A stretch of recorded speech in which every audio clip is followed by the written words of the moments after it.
Pause. So good morning, beloved community.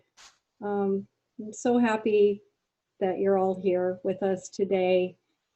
It's been, it's been a week, and it's wonderful to have this time together where we can just kind of be in that practice of remembering exactly who we are. And I love it that we're going to start with an opening treatment. And today, that treatment will be given by Victoria Wright. So, Victoria, unmute yourself and do the treatment. Okay. Oh, it's good to come together again. I know that in this time that we're facing right now, that we're living, it's so easy to fall into despondency, sadness, worry, anger, all these emotions. And I was feeling pretty despondent yesterday and not well at my stomach. But today, after a little treatment before I went to sleep, I'm feeling so much better. And to rise up and go outside and sing my praise to that power within me, to that universal being, that oneness that is all that we are, that is in everything that we do and see and are part of. And with this power flowing through us, we know that each one of us and each one we meet, each thing we see is all a part of this great love and prosperity of the universal oneness that we call God. And I know that in the not too distant future, we will be welcoming cooler weather, rainy days and sunny days, clear days and cloudy days, and joyful days. And each time I think of these things and think of the prosperity and the happiness and the camaraderie that we are all part of, I realize it comes from within each and every one of us. It comes from deep within, in that higher wisdom self.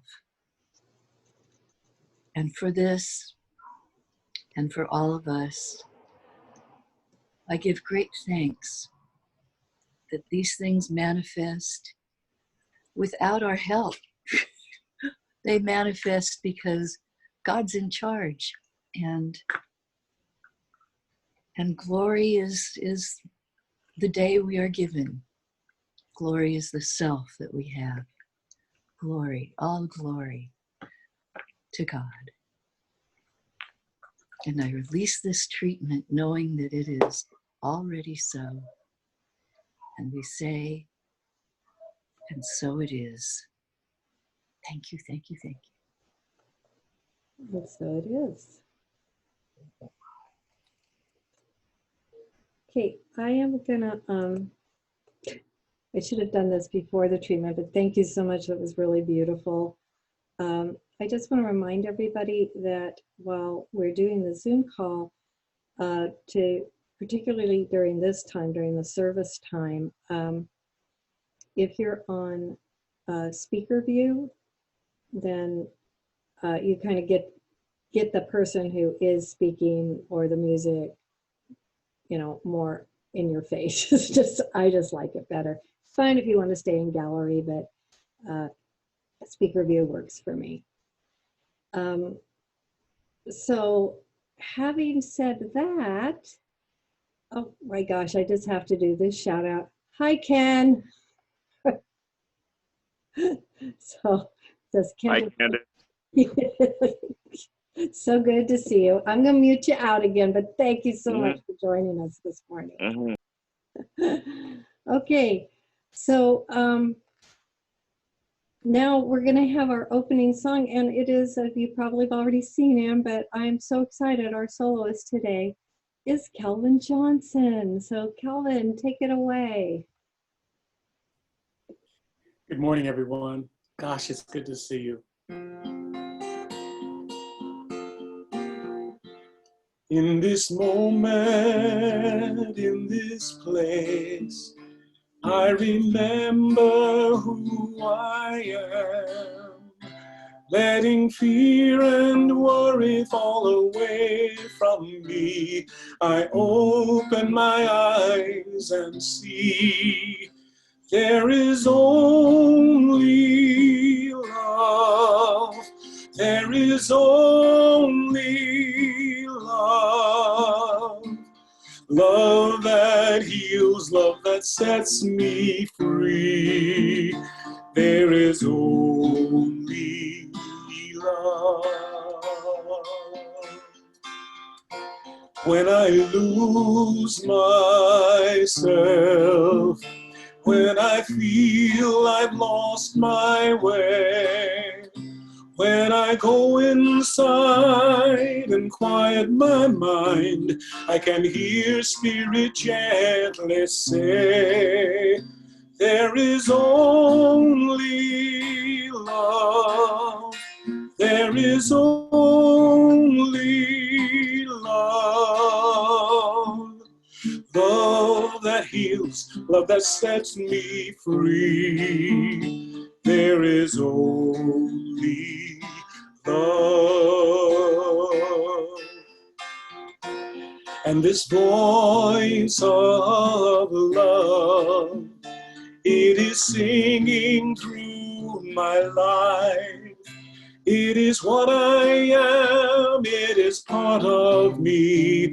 It is what I choose to be. There is only love. There is only love. Love that heals, love that sets me free. There is only love.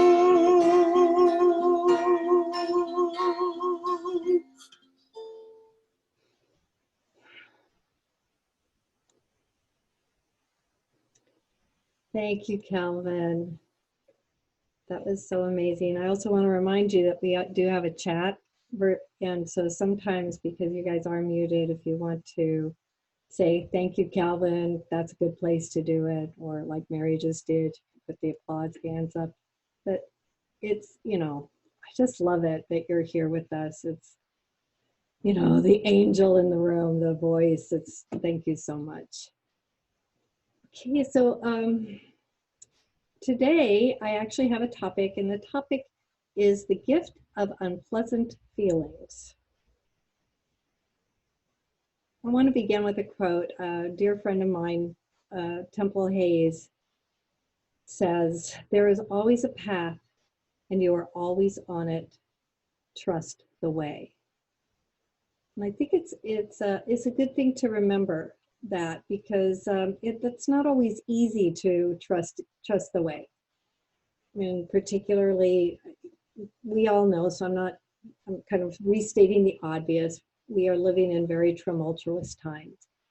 And there's just so many, the list goes on. But what happens, or when I feel like I've witnessed, particularly in the last couple of months, is that idea of them and us. And for me personally, that feeling of separation, that feeling of anxiety, that feeling of anger does tend to pop up, and to trust in the way becomes challenging.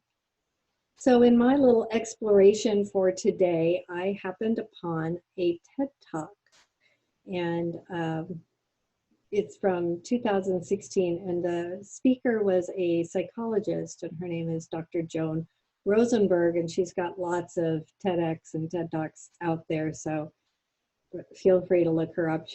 I found her very encouraging.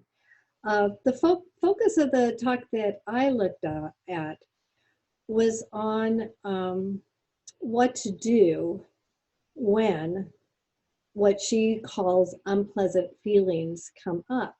And there's actually a really short list, and she put it up, and it didn't really make a lot of sense to me, but hopefully as we go on, it will make sense to us all. And she said there's three things. The first one is choice. The second one is the 8 feelings. And the third one is 90 seconds. So we begin with choice. And so this is pretty science of miney, I guess, because she says you have to make a choice. And the choice that you have to make is to stay present, to stay in the moment, even when the moment is unpleasant or uncomfortable. But what normally happens for a lot of us is that when those unpleasant feelings, that kind of a gut punch, and she gave an example for herself of when she was a teenager and trying to make friends with other, she was a counselor at a summer camp, and there were other counselors there, and it was like they were still in their training. The kids hadn't arrived yet, and they were doing a hayride, and she turned to people that she didn't know to try to reach out to them.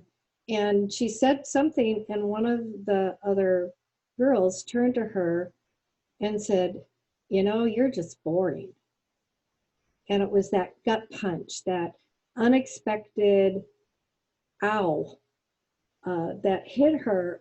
And so I could identify, and probably you too can too, with something that's actually just happened recently, and in the last week or the last month, where you just kind of feel that unexpected shock, and it hurts, and it's really unpleasant, and it's uncomfortable. And what most of us want to do when those unpleasant, uncomfortable feelings come up is we want to run, we want to hide. And unfortunately, what also happens is we turn to something that will either numb it or distract us. And so the numbing things could be alcohol, drugs, but food, but anything that will distract us from that gut punch feeling, or at least keep it at bay for a while, seems to be a good option. But the best choice, according to Dr. Rosenberg, is to stay present, to stay in that moment. So then she goes on and she goes, so there's 8 feelings that we consider, well, we often, I think in society, we call these the bad or the negative, and anything we can do to avoid them, we're taught to avoid them. And so those 8 feelings are sadness, shame, helplessness, anger, vulnerability, embarrassment, despair, and frustration. She said the very first thing we need to do is stop referring to these as bad or negative, because there is no such thing as a bad or negative emotion. They're only emotions, and you need to be able to stand in them and still function. So she said the change in our thinking, if we're going to label them at all, then let's go with unpleasant or uncomfortable, because these are not something that we want to avoid. But she did go on and she said, why do we want to avoid these feelings? And she said there's 3 fears around, sadness, despair, all those 8 things. And she said, so we try to avoid them because we fear, number 1, that if they start, they won't stop. And number 2, if we engage those feelings, that they will overwhelm us. And that's the one I want to really stick to in a minute. But the last one is that we'll lose control, or that we'll be out of control. That we'll have that feeling that there is nothing we can do. It's just too much. But the truth is that even these unpleasant, uncomfortable feelings, they don't do any of those things unless we invite them to. So let's not invite them. Dr. Rosenberg goes on to say that that the truth is that there are gifts when we, instead of moving away, instead of avoiding, move through the feeling. And yes, we will be uncomfortable for a minute, and I'll get back to that in a minute, but that the feeling will pass. And then it's, what do we choose to do? How are we going to choose to be there once the feeling has passed? So I want to consider why these unpleasant, uncomfortable feelings are important to experience. And, there's in the 23rd Psalm, which is used a lot for different reasons, but in it, it says, "Yea, though I walk through the valley of the shadow of death, I shall fear no evil." And I think that is such an important thing, because the passage says, "Yea, though I walk through the shadow," the illusion, which could be an appearance of death or ending or any of those other things, "I shall fear no evil." And I just think that we need to start remembering that these feelings come up for us to tell us something, and the importance is to move through. Feeling, and when we can do that, when we start to do that, when we're engaging and moving through, what happens once the initial gut punch, unpleasantness, happens, what does happen, if we can move through it instead of trying to avoid or hide or let it take over, we get this feeling of emotional strength that is directly tied to our inner capability of moving through the experience itself. So not just the gut punch, but the experience itself, what to do next. So Dr. Rosenberg went on to explain that emotion is first felt in our body. And I just had this huge aha at that moment, that often when we start to feel that unpleasant emotion, that unpleasant feeling, we haven't even named it and we're feeling it. It's in us. So the feeling is the feeling, because it's hard, and that's what we want to run from, maybe not the experience itself. So I thought about, when I've been, engaged in an uncomfortable conversation with someone I love, that I often don't want to have the conversation. I want to back away. And right now, there are a lot of challenging conversations, I think, in everyone's life. But that idea that I want to do that experience, I want to move through it. I don't want to run away from it. I don't want to run away from the person that I love. And if I do avoid or run, then nothing is resolved, and therefore nothing changes. So she talks about what to do. And so this is kind of the solution part, and it's the 90 seconds. So what she said was, when we have an uncomfortable feeling, that there are chemicals very quickly, and this is instantaneous, that there's chemicals that are released into our body, and there is this surge that goes through our body in about 20 to 90 seconds. 60 to 90 seconds, I'm sorry, 60 to 90 seconds. And then it'll pass unless it is reinforced. But I love that in 90 seconds max, that surge that we feel will subside. It'll dissipate. So she encourages us to make the choice to write it out. It's only 90 seconds. We can do that. You can hold your breath for more than 90 seconds.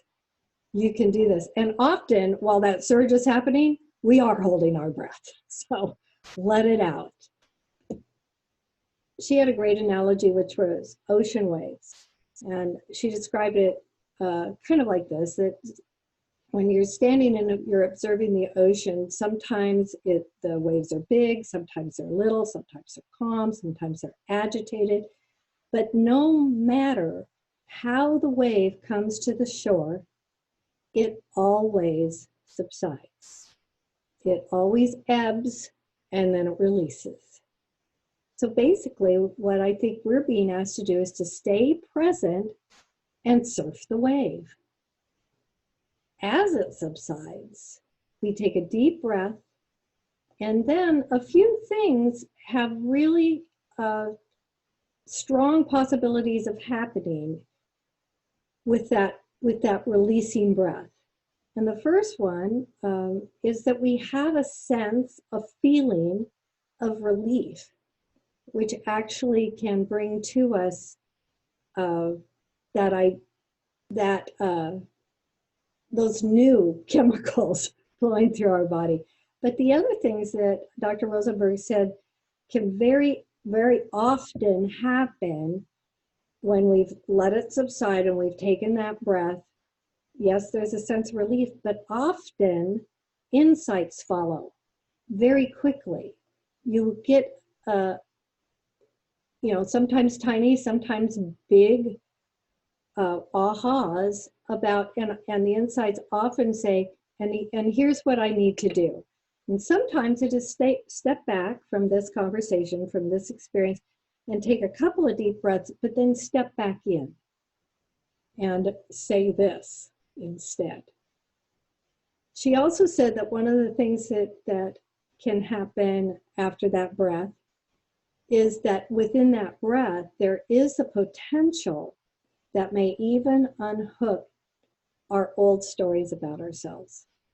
So I was like, oh, I love that. But let me go on. So once the feeling subsides, we are enabled to do a few things. And again, there's three. She said the first one is then, once we've let that feeling subside, we can engage in a meaningful conversation. We can repair relationships. We can move to a new idea about ourselves, which might introduce just in that moment all kinds of potential for new goals, new opportunities. But we can also enter into a new idea about the perceived other, that they too are doing their very best. They too are probably having a flood of feelings, and just kind of relax. So why am I sharing this? I think for me, there comes up a question. Have you noticed how uncomfortable it feels to have a sense of us and them? And personally, I don't like the unpleasant feeling of separation. And I also want you to know that I'm not asking you to agree with everything you hear. In fact, I think it's really important that as we stay as present as possible, that we therefore can articulate our point of view with love and compassion. But I will tell you that as long as we're engaging in us and them, that the healing can't happen. Because one of the big truths in the science of mind is that there is no yours and mine. There is only us. And there is only one of us. A couple of weeks ago, I asked you to consider thinking in these terms. instead of last week, they committed terrible acts that hurt me or that hurt us. And instead, to go to last week, some of us committed negative acts that hurt many of us. And the reason for doing that, if it's them, then we're powerless. If it's us, we can and should do something.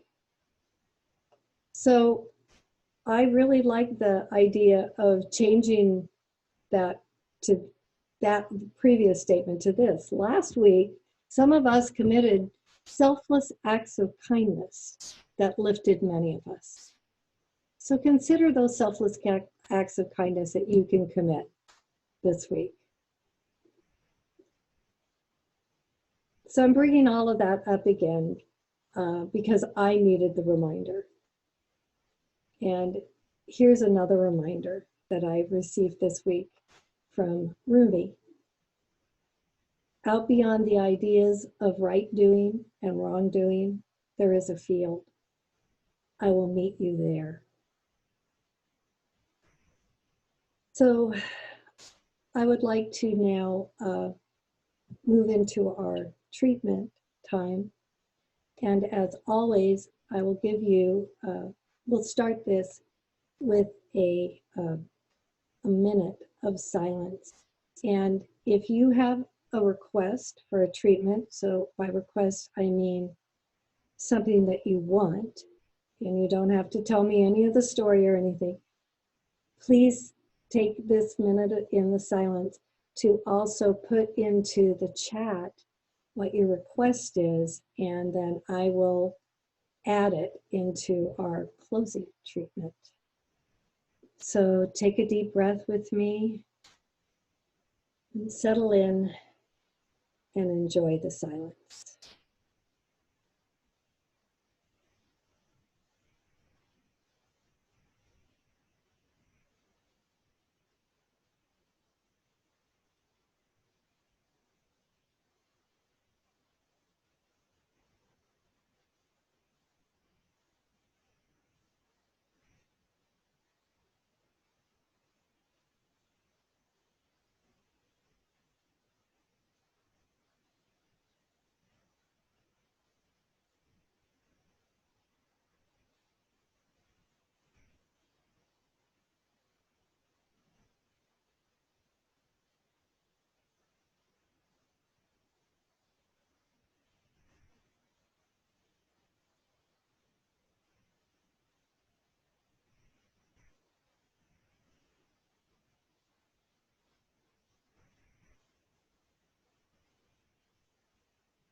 So I'm going to begin with the words to a song because it's just going through my head. There is only one of us. In your eyes, it's me I see. There is only one of us. You are my reflection. There is only one. And in that awareness, I begin by knowing that there is only one thing happening, and that thing is God. That energy, that unconditional loving presence, that divine guidance is deep within my heart, my mind, and it is what connects me to all that there is. So right now, I recognize and claim that that spirit is in all of us. It is in you. It is alive and well and moving in all kinds of wondrous directions. And as I know that firmly, completely, I also know for Gail that right where she is, this infinite intelligence, this wisdom, this love resides. And so she trusts it so fully. She trusted in the depth of her being. And therefore she trusts the process as it unfolds, as she also enters into it as this beacon of love and understanding, of compassion. So she trusts the process that she knows heals, enlivens, inspires, and prospers all that is in one. And I know for Victoria that right where she is, there is this spirit that is whole and complete and untouched by anything outside of her consciousness. And so in this moment, she calls up in her consciousness that idea of wholeness and recognizes it within her own being as vibrant health, as energy. And as she accepts this, she knows that there is nothing before her that isn't within her capabilities of enjoying and having that fruitfulness of life be her experience in every moment.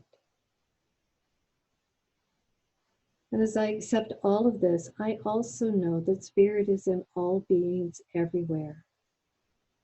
And even as we see each one as unique and precious, we know that this is simply the diversity within unity, that it is only one. And if there is any confusion about that, we just call upon that deep inner wisdom, that clarity, that confidence to see a higher truth. Even if in the moment and the fact it doesn't present itself, we know that it is there and that it too is part of our process moving us forward with grace and with ease. So I accept that for myself, for everyone here, and for all beings everywhere, known and unknown, seen and unseen, great and small. In this moment, I know that all beings are happy, all beings are peaceful, all beings are free, for all beings are God. All beings are in the one. And I let this be so, and so it is.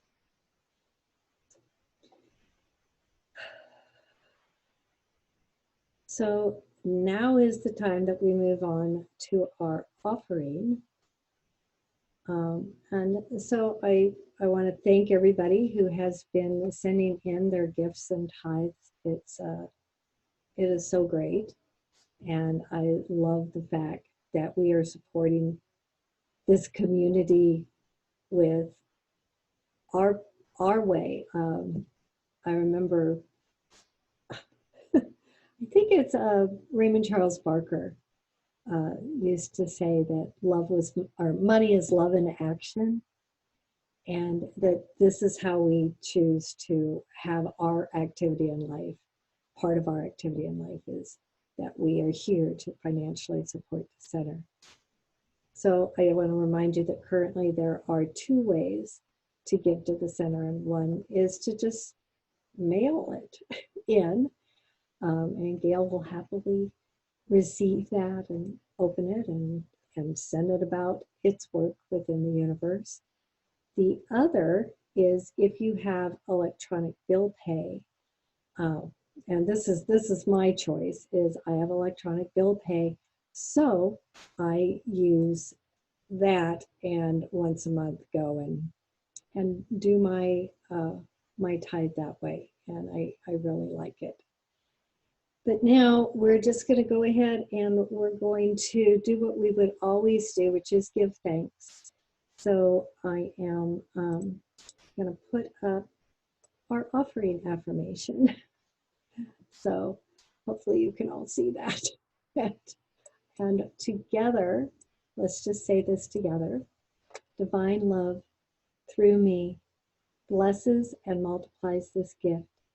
With all my heart and with all my mind, I know that I am saying yes to something I value. With all others present here, we decide to dedicate, or we dedicate these gifts to the values and visions we share. Okay, so that actually kind of concludes our service. I do want to just remind you of a couple of things. We are still considering some other, during the week, coming together and sharing. And I've got a couple of good ideas from some of you. And if you want to make a suggestion on how that might look, or time or day or anything, please send me that information. I also want to remind you that pretty much every day I post a question on my Facebook page, and it's sometimes they're kind of deep and sometimes they're kind of silly, but it's just a way to connect. And I'm averaging a lot of, probably 30, 35 hits a day, and I've had as many as 123 on a single question. So take a look. It is just one more way for us to take a moment, remember who we are, connect. And you get to see all of everybody else's answers too. And Bonnie asked me to remind you that in January, we will be having our annual meeting and electing 2 new board members. There are some requirements, but if you're interested, please call or text Bonnie and let her know. And so now we're going to go to a really wonderful closing, which is going to be another song from the amazing Calvin Johnson. Take it away, Calvin. I really thank you so much for that message. And it's really interesting. This song that I'm going to sing, I call Release Chant. The words are written by Shannon O'Hurley, who is a CSL minister in Oregon, because I had wondered the same things, Candice, about what to do when you're upset. And she gave me these words, and I put them to music.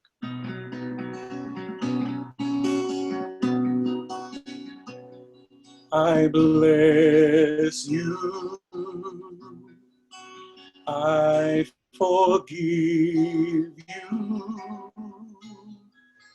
I release you.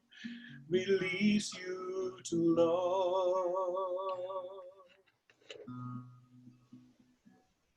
I bless me. I forgive me. I release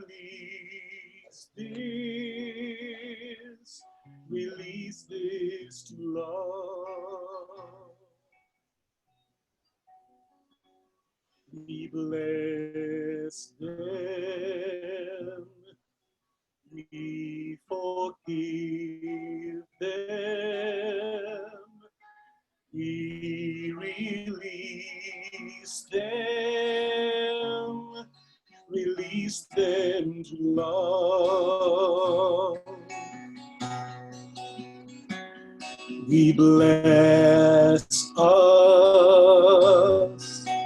We forgive us. We release us. We release us to love.